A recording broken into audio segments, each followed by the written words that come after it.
நாடாளுமன்ற பொதுத் தேர்தல் மற்றும் சட்டப்பேரவை இடைத்தேர்தலில் மாபெரும் வெற்றி பெற ஜெயலலிதாவின் பிறந்த நாளில் சபதம் ஏற்போம் என்று தொண்டர்களுக்கு பன்னீர்செல்வமும் எடப்பாடி பழனிசாமியும் அழைப்பு விடுத்திருக்கிறார்கள்.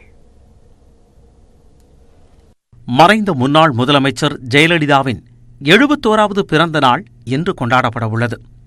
இதையொட்டி அதிமுக தொண்டர்களுக்கு கட்சியின் ஒருங்கிணைப்பாளர் ஓ பன்னீர்செல்வம், இணை ஒருங்கிணைப்பாளர் எடப்பாடி பழனிசாமி ஆகியோர் கூட்டாக கடிதம் எழுதியுள்ளனர்.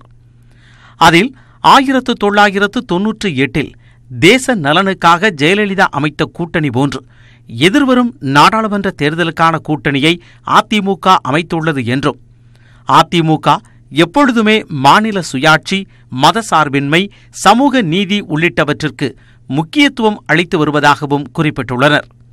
எதிர்வரும் நாடாளுமன்ற தேர்தல் மற்றும் சட்டப்பேரவை இடைத்தேர்தலில் மகத்தான வெற்றியை பெற்று ஜெயலலிதாவுக்கு சமர்ப்பிக்க உறுதி பூண வேண்டும் என வலியுறுத்தியுள்ளனர்.